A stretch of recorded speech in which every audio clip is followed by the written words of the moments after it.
वाकई ज़हनी मरीज है। नॉर्मल आदमी ऐसा तो नहीं करता, ना नॉर्मल हुकूमत ऐसा करती है। ये जो कुछ इमरान खान के साथ किया जा रहा है, ये वाकई पूरा निज़ाम ज़हनी मरीज बन चुका है और एक कैदी से लड़ने में लगा हुआ है। यानी मुल्क के अंदर सैकड़ों मजीद मसाइल अजीबो गरीब किस्म के मसले हैं पाकिस्तान के। बेड़ा गर्क कर दिया मईशत का पकड़ के, हर चीज़ को ओने पोने बेच रहे हैं, लेकिन इसके बावजूद तवज्जो सारी इमरान खान पे। सारी कानून साजियाँ इन्होंने इमरान खान की वजह से की। वो पाकिस्तान तहरीक इंसाफ ने एक पोस्टर भी जारी किया, मैं आपको आगे पढ़ के जाके सुनाऊंगा।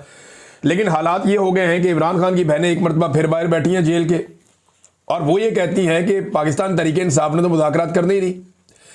इमरान खान साहब ने यह कहा था कि फैसला सड़कों पे होगा, क्योंकि मुज़ाकरात किसके साथ करेंगे? शहबाज शरीफ के साथ करेंगे। वो इमरान खान की मुलाकात नहीं करवा सकते। यानी शहबाज शरीफ साहब ने बाकायदा एक स्टेटमेंट जारी किया मुज़ाकरात के हवाले से, और उन्होंने मशरूत पेशकश की मुज़ाकरात की अपोजिशन को।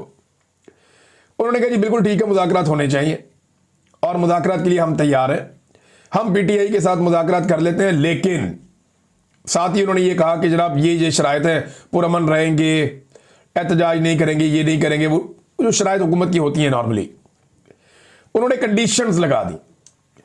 दूसरी जानिब अभी पाकिस्तान तहरीक इंसाफ का तो कोई रद्द अमल बाकायदा मेरे पास मौजूद नहीं है, लेकिन जो डायलॉग कमेटी है, जो नेशनल डायलॉग कमेटी, ये फवाद चौधरी साहब और इमरान इस्माइल साहब, जिन लोगों ने पाकिस्तान तहरीक इंसाफ को छोड़ा था, उन लोगों ने भी अपनी एक कमेटी बनाई हुई है।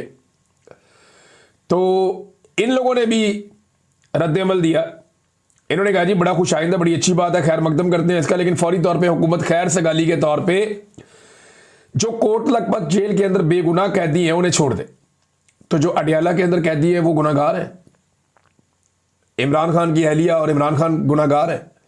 इमरान खान की बीवी का कसूर सिर्फ इतना है ना कि वो इमरान खान की बीवी है, और क्या कसूर है? ना उसने कभी सियासत की, ना उसका किसी और चीज से ताल्लुक है। मैं आपको गारंटी करता हूं कि जितने तोहफे नवाज शरीफ की बीवी ने उठाए हैं तोशा खाना से, इमरान खान की बीवी ने उससे आधे भी नहीं उठाए होंगे। बेशुमार और वज़राए आज़म है जिनकी बीवियां तोहफे उठाती नहीं तोशा खाना से और पैसे जमा करवाते रहे, और तोहफे आज कहां है तोशा खाना वाले, किसी को पता ही नहीं है। आज तक किसी सियासतदान से नहीं पूछा गया कि वो जो तूने तोहफा लिया था तोशा खाना से वो किधर गया। नवाज शरीफ की एक गाड़ी तो मेरे जानने वाले ने खरीदी हुई है, ये तोशा खाना वाली गाड़ी है, बाहर से आई थी। तो ये अजीबोगरीब किस्म की नाज़रीन ये कहानियां इनकी, और अजीबोगरीब किस्म के जाली केसेस हैं। लेकिन शहबाज शरीफ ने कहा जी मुज़ाकरात की पेशकश, उन्होंने कहा जी करते हैं बिल्कुल मुज़ाकरात। तो नेशनल डायलॉग कमेटी, नॉर्मली ये हुकूमत की सिमत में ही रहती है, ये एस्टेब्लिशमेंट से ज़्यादा लड़ नहीं पाई। ये वो लोग हैं जिन्होंने ज़्यादा बड़ी कुर्बानी नहीं दी। फवाद चौधरी गो के गिरफ्तार रहे, लेकिन इन्होंने बहुत शुरू में सरेंडर कर दिया था। इन लोगों ने जब 9 मई हुआ उसके बाद ये नहीं खड़े हो पाए। सारे लोग नहीं हो पाते, ये मैं इनको कसूर भी नहीं देता। जो लोग नहीं खड़े हो पाए वो नहीं हो पाए, जो खड़े हो पाए वो हो पाए। ये तो अपनी अपनी इस्तात की बात है ना, अपनी अपनी हिम्मत की बात है, अपने अपने सियासत के बारे में सोचने की और अपने अपने अंदाज की बात है। कुछ लोगों को यह भी लगा कि इमरान खान की कहानी अब खत्म हो गई, बस अब इमरान खान किस्सा पारीना हो गया, ठीक है जान छुड़ाओ। लेकिन जब वक्त के साथ साथ उन्होंने देखा कि इमरान खान तो भाई सियासी तौर पे एक अबदी हैसियत हासिल करता जा रहा है पाकिस्तान की सियासत में, तो उन्होंने कहा जी वापस पीटीआई। तो अब ये जो कमेटी बनी हुई है कह रही है हम खैर मकदम करते हैं। ये जो यास्मीन राशिद है, एजाज चौधरी हैं, ये इसमें शाह महमूद कुरैशी है, मियां महमूद रशीद हैं, उमर चीमा साहब है, इन लोगों को जो है वो छोड़ा जाए, खवातीन के साथ नरमी बरती जाए और हालात को बेहतर किया जाए, कैदियों को रिलीफ फराहम किया जाए, सियासी मुकदमा ख़त्म किए जाए। तो ठीक है, हम खैर मकदम करते हैं। लेकिन देखें शहबाज शरीफ साहब की इतनी हैसियत नहीं है, हैसियत बोले तो उनकी इतनी औकात नहीं है। शहबाज शरीफ साहब ने आज तक अपनी कोई तकरीर मुकम्मल नहीं की जब तक कि उन्होंने फील्ड मार्शल आसिम मुनीर की तारीफ ना की हो, और उससे पहले जनरल बाजवा की तारीफ ना की हो। आर्मी चीफ की तारीफ के बगैर उनकी कोई भी तकरीर मुकम्मल नहीं होती। चाहे वो अक़वाम मुत्तहिदा जैसे एक बड़े प्लेटफॉर्म के ऊपर भी जाए तो वहां पे भी उन्हें अपने फील्ड मार्शल की नाम लेकर तारीफ करनी पड़ती। अपने भाई की तारीफ नहीं करते, अपने काम की तारीफ नहीं करते, फील्ड मार्शल की तारीफ करते हैं वहां पे भी जाके। तो वो तो बेचारे, इतनी उनकी हैसियत है, इतनी उनकी औकात है, वो तो इमरान खान की मुलाकात नहीं करवा सकते। जब मुलाकात के बारे में कहा गया, उन्होंने कहा जी पूछ के बताऊंगा, तो शहबाज शरीफ साहब ने क्या मुज़ाकरात करने हैं, पाकिस्तान तहरीक इंसाफ इसका जवाब देगी तो पता चलेगा। बहरहाल इमरान खान की बहनें कह रही हैं कि इमरान खान की जो फॉलोअर्स हैं वो तो मुज़ाकरात नहीं करेंगे, क्योंकि इमरान खान ने कहा कि मेरा कोई साथी मुज़ाकरात नहीं करेगा, फैसला सड़कों पर होगा। और सुहेल अफरीदी को इमरान खान साहब ने यह कह दिया पहले ही कि स्ट्रीट मूवमेंट की तैयारी करो, जो कि अभी तक शुरू नहीं हुई। ये दिखावे के तौर पे चीजें हो रही हैं, पब्लिक से मिल लिया, इधर चले गए उधर चले गए। स्ट्रीट मूवमेंट कुछ और होती है। पहले सुहेल अफरीदी साहब को और उनके लोगों को यह समझना पड़ेगा कि स्ट्रीट मूवमेंट होती क्या है और ये किस लेवल तक पब्लिक के अंदर जाती है, उसकी तैयारी कैसे होती है, पहले उन्हें समझना पड़ेगा। जब समझ आ जाएगी फिर वो शुरू कर देंगे। तो अभी उस तरफ मामला गया नहीं, लेकिन उसका काम हो रहा है। जो ग्राउंड वर्क है, जो उसकी पेपर वर्क है कि किस तरीके से उसको करना है, उस पर वो लोग काम कर रहे हैं अभी। तो नादरीन, शहबाज शरीफ साहब के तो इख्तियारात ही नहीं है, तो उन्होंने कैसे करना है, मुज़ाकरात कैसे कर सकते हैं वो। दूसरी बात यह है कि पाकिस्तान तहरीक इंसाफ तो जो मेन मुतालबा करती है कि नए इंतखाबात करवाएं, और नए इंतखाबात क्या, पुराने इंतखाबात में इनकी मौत वाक़ई हो गई थी, इनकी सियासत तो दफन हो गई थी पिछले इंतखाबात में। तो पिछले इंतखाबात में बड़ी मुश्किल से ये पूरा का पूरा इलेक्शन चोरी करके आके इक़्तिदार में बैठे। अब दोबारा से इनको वैसा इंतखाब तो नहीं मिल सकता, बार बार तो नहीं गंद मारा जाएगा पाकिस्तान में, और बार बार रिस्क लिया भी नहीं जा सकता। लिहाजा शहबाज शरीफ साहब या उनकी हुकूमत या पीपल्स पार्टी या बाकी लोग ये क्यों तस्लीम करेंगे या क्यों ये बात मानेंगे कि ठीक है पाकिस्तान में दोबारा से इंतखाबात करवा देते हैं, जबकि उन्हें पता है कि उनकी हालत 8 फरवरी 2024 से भी ज्यादा पतली हो चुकी है। कोई छोटी मोटी उम्मीद पब्लिक को उनसे बाकी थी तो वो भी खत्म हो गई है। यानी रिजीम चेंज करते वक्त इन्होंने जो सबसे बड़ा एक नारा लगाया था ना, वो ये था कि महंगाई हम खत्म करेंगे। महंगाई बहुत ज्यादा हो गई है, लिहाजा हम रिजीम चेंज करने जा रहे हैं, रिजीम चेंज करने के बाद हम महंगाई ठीक कर देंगे। अब पाकिस्तान तहरीक इंसाफ ने इसके ऊपर एक डाटा जारी किया, क्योंकि पिछले दौर में ये काम सहाफ़ी किया करते थे तो अपोजिशन को ये काम करना नहीं पड़ता था, लेकिन अब क्योंकि हमारे बहुत सारे जर्नलिस्ट हैं जो ये काम किया करते थे, उन्होंने ये काम बंद कर दिया। लिहाजा पाकिस्तान तहरीक इंसाफ ने खुद एक और मरतबा ये डाटा जारी किया है कि इमरान खान के दौरे हुकूमत में महंगाई कितनी थी और आज महंगाई कितनी है। ये आपको ना फिगर्स बताते हैं, डबल फिगर, सिंगल फिगर, ये कहानियां आपको सुनाते हैं, वो महंगाई बढ़ने की शरह है। एक्चुअली जो महंगाई हुई है वो ये है। पाकिस्तान तहरीक इंसाफ ने डाटा जारी किया, उन्होंने कहा जी इमरान खान के दौरे हुकूमत में पेट्रोल फी लीटर 152, आज दिसंबर 2025 में 263। ये अप्रैल का डाटा है 2022 का, और दिसंबर का डाटा है 2025 का। इमरान खान के दौर में छोटा गोश्त 1400, आज 2200। बिजली का फी यूनिट उस दौर में 16 रुपए कुछ पैसे, जबकि आज जो सस्ता वाला यूनिट है, महंगा यूनिट तो बहुत महंगा है, जो सस्ता वाला यूनिट है वो 35.5 रुपए। एलपीजी उस वक्त 2400 और आज 3500। गैस 141 रुपए और आज 1976 रुपए। चावल 75 रुपए से 300 रुपए। आटा 980 रुपए से 2700 रुपए। दूध 110 रुपए से 225 रुपए।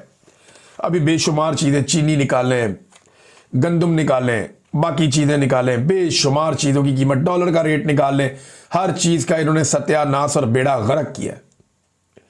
ये इमरान खान के दौर से अब तक का महंगाई का मुवाजना है। दावा करके आए थे कि हम ये सारी चीजों की कीमतें आधी कर देंगे, लेकिन सारी चीजों की कीमतें दुगनी से भी ज्यादा कर दी, और स्पीड इतनी ज्यादा लगाई शहबाज स्पीड ने कि 4 साल गुजरे, अभी 4 भी नहीं पूरे हुए, और ये इन्होंने पाकिस्तान की हालत कर दी है। तो नादरीन, पाकिस्तान तहरीक इंसाफ ने जो एक पोस्टर जारी किया इमरान खान साहब की तारीफ में, मैंने आपको बताया था, वो जरा आपको सुनाते हैं। इतने ताकतवर बनो, उन्होंने ये लिखा, इतने ताकतवर बनो कि दुश्मन तुम्हारे ट्वीट करने से डरे। इतने ताकतवर बनो कि दुश्मन तुम्हें जेल में डालकर तुम्हारी मुलाकात करवाने से डरे। इतने ताकतवर बनो कि दुश्मन तुम्हें अदालतों में पेश करने से डरे। इतने ताकतवर बनो कि दुश्मन तुम्हारी तस्वीर को मीडिया पे चलाने से डरे। इतने ताकतवर बनो कि दुश्मन तुम्हारा नाम लेने पर पाबंदी लगा दे। इतने ताकतवर बनो कि तुम्हें काबू करने के लिए सारे दुश्मन मुल्क का आईन ही बदल डालें। लेकिन तुम फिर भी काबू ना आ सको, किसी मां ने नहीं जमया पुत्र खान वर्गा। ये उन्होंने आगे पंजाबी में लिखा।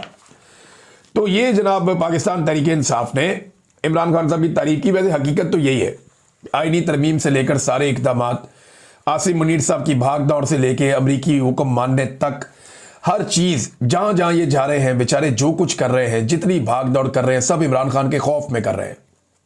क्योंकि मईशत इनसे चली नहीं, महंगाई इनसे कंट्रोल हुई नहीं, दहशतगर्दी पाकिस्तान में बढ़ती चली गई, पाकिस्तान में सियासी इस्तेहकाम ये ला नहीं पाए, सरमायाकारी पाकिस्तान में आ नहीं रही, पाकिस्तान से पैसा और इंसान बड़ी तेजी से पाकिस्तान छोड़कर बाहर भागते चले जा रहे हैं। ये हालात आसिम मुनीर साहब के 3 साल दौर के अंदर हुए हैं और मायूसी बढ़ती गई है कम होने की बजाय। अब उल्टा जो उलमा इकराम, जो नॉर्मली मुल्ला मिलिट्री एक अलाइंस रहता था, मुझे हैरत हुई कि ये मौलवियों को क्या हो गया। सारे मौलवी इकट्ठे होकर आसिम मुनीर साहब को पढ़ गए। ये मौलवी क्यों पढ़ गए आसिम मुनीर साहब को? देखिए, इनकी अपनी भी बेचारों की क्रेडिबिलिटी है ना, उनकी अपनी भी क्रेडिबिलिटी बढ़ जाती है। मौलवियों से हुआ ये ना कि मौलवियों ने इतने जूते पॉलिश कर लिए, इतने जूते पॉलिश कर लिए कि फंस गए बेचारे। अब उनके पास कोई रास्ता नहीं है कि वो करें क्या। तो मौलवियों का थोड़ा बहुत जो है, उनको शायद इजाजत मिली होगी या उन्होंने इजाजत ली होगी या कुछ कर करा के मौलवियों ने कुछ मुतालबात सामने रख दिए। अब अगर इन मुतालबात के लिए मौलवी सड़कों पे आ जाते हैं, इन मुतालबात के लिए मौलवी ये कहते हैं कि हम सर पे कफन बांध रहे हैं, हम मरने के लिए तैयार हैं, फिर तो हम मान लेंगे जनाब मौलवियों के जो मुतालबात हैं वो मुतालबात उनके ठीक हैं और उलमा जो है वो अपने मुतालबात के ऊपर खड़े हैं। लेकिन अगर मौलवी बिल्कुल खामोशी के साथ कंबल लपेट के बैठ जाते हैं तो इसका मतलब यह है कि मौलवियों ने थोड़ा दबाव डाला है अपनी साख बचाने के लिए और थोड़ा सा एस्टेब्लिशमेंट पे दबाव डाल के कुछ चूरी खाने के लिए, क्योंकि सारी चूरी तो वो ताहिर अशरफी साहब जैसे लोग जो है दरबारी मुल्ला वो खा जाते हैं। तो अब जनाब यहां पे ये मौलवियों ने जो एक मुतालबात की एक फहरिस्त है, 3-4 मेन चीजें जो हुई हैं मौलवियों के इकट्ठ में। ये बड़े बड़े मौलवी हैं, पाकिस्तान के सारे उलमा इकराम हैं, बड़े मौलवी हैं। इसमें मुफ्ती तकी उस्मानी साहब से आप शुरू हो जाएं, मौलाना फजलुर रहमान साहब तक आप आ जाएं, और एहतशाम इलाही ज़हीर साहब हैं, फिर और बहुत सारे, मैं किस किस का नाम लूँ यहाँ पे, मुफ्ती मुनीब हैं। नंबर 1, इन उलमा ने आसिम मुनीर की बैत से इनकार कर दिया, बल्कि जो बैत करने के स्टेटमेंट्स दिए गए थे, जो बयानात दिए गए थे, उन बयानात को इन्होंने तनकीद का निशाना बनाया कि यार आप बैत कैसे कर सकते हैं। मैंने पहले दिन ये बात कही थी कि ताहिर अशरफी साहब सरकारी मुलाजिम के हाथ पे बैत नहीं करते, उसके हाथ पे तनख्वाह रखते हैं ताकि वो अपना घर चला सके और इज्जत की रोजी रोटी कमा के अपनी जिंदगी और अपने बच्चों का पेट पाल सके। सरकारी मुलाजिम के हाथ पे बैत नहीं करते, ये नौकरी तब्दील होती रहती है, लोग आते रहते हैं, जाते रहते हैं, रिटायर होते रहते हैं। तो उलमा ने एक तो आसिम मुनीर साहब की बैत से इनकार कर दिया। नंबर 2, इस्तिस्ना को गैर इस्लामी और गैर शरई करार दे दिया। उन्होंने कहा जो फील्ड मार्शल साहब ने इस्तिस्ना लिया ना, ये गैर इस्लामी, गैर शरई है, कुरान पाक की तालीमात के मुनाफी है। अब ये बहुत बड़ा दबाव है आसिम मुनीर साहब के ऊपर कि उन्हें इस्तिस्ना छोड़ना पड़ेगा। नंबर 3, गजा में फौज भेजने पर एतराज करते हुए ऐसे किसी भी इकदाम से इन उलमा ने मना कर दिया। देखिए ना, फौज भेजी जा रही है, राणा सनाउल्लाह साहब के बकौल अगर इसराइल ने इजाजत दी तो पाकिस्तान की फौज गजा में जाएगी। अब ये फौज भेजना चाहते हैं, अमेरिकन कह रहे हैं जनाब हमने नहीं कहा, ये खुद ही अर्जी लेकर आए थे, इन्होंने कहा जी हम अपनी फौज गजा में भेजना चाहते हैं स्टेबलाइजेशन फोर्स के अंदर। अब मैं आपको खबर यह भी दे देता हूं कि 3 फौजें तैयार हैं जिन्होंने सबसे पहले जाना है। सबसे बड़ी तादाद गालिबन इंडोनेशिया की फौज की होगी, वो हो सकता है 4 से 5 हज़ार तक फौजी फराम करें। दूसरे नंबर पे जो अब तक इतलात आ रही है, और ये अनकन्फर्म्ड इतलात है, इनके मुताबिक 3,000 से 4,000 के बीच में पाकिस्तानी फौजी हो सकते हैं। फिर कुछ फौजी लीबिया से लिए जाएंगे, 2-3 और मुल्क हैं जिनसे बातचीत चल रही है, वहां से भी फौजी लिए जा सकते हैं। लेकिन अरब ममालिक में कोई भी ऐसा काबिल जिक्र बड़ा अरब मुल्क नहीं है, मशहूर अरब मुल्क नहीं है जो अपनी फौज को गजा में भेजने पर आमादा हुआ।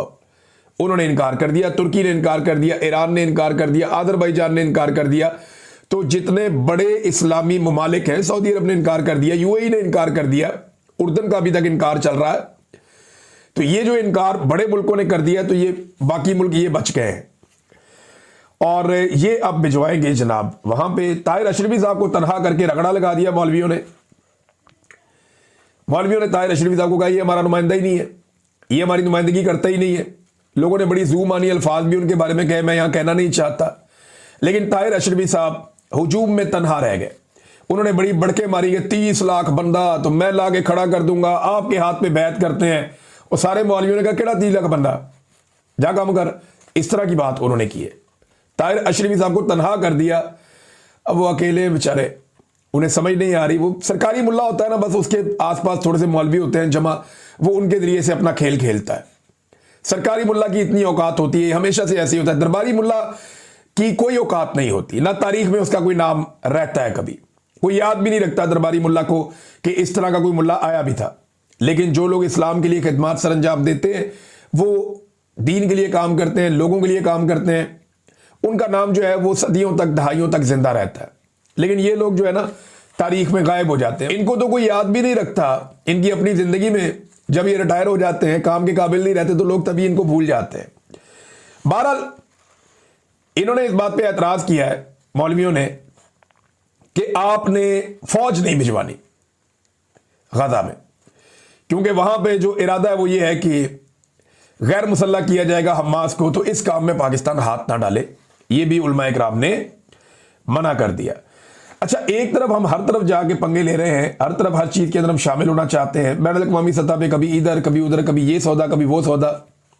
और हालत हमने पाकिस्तान की क्या की हुई है कि दुनिया में जो बेकारियों की तादाद में ममालिक का एक डाटा आया, तो जनाब नंबर 1 जो मुल्क है, नंबर 3 से आ जाते हैं। चले, नंबर 3 पे शाम है। शाम एक ऐसा मुल्क है जिसमें तीसरे नंबर पे सबसे ज्यादा भिखारी हैं उनके।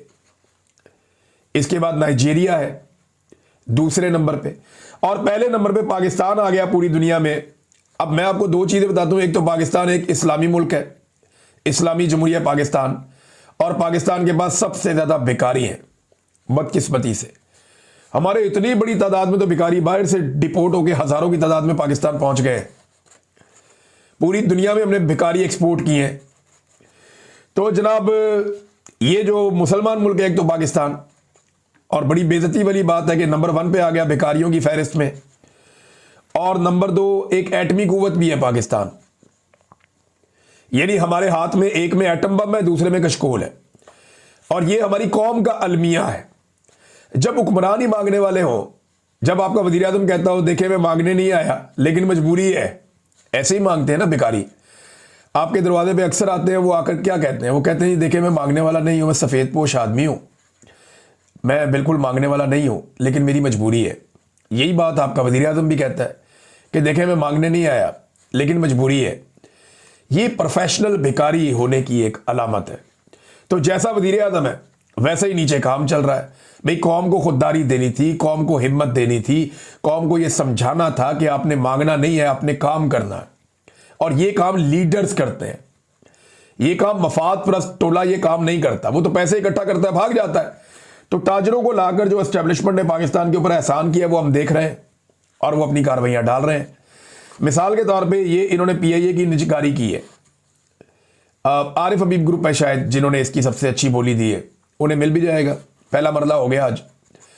लेकिन सवाल ये पैदा होता है कि 3 दिन हो गए लगातार ये इश्तिहार चला रहे हैं अखबारात के अंदर। इश्तिहारात क्या चला रहे हैं? PIA की ऊंची उड़ान, बेड़ा गर्क करके एक इदारे को, उसका सत्यानाश करके उसको बेच रहे हैं और इश्तिहार चला रहे हैं कि PIA की ऊंची उड़ान। पिछली मरतबा इन्होंने क्या किया था कि 7 अरब रुपए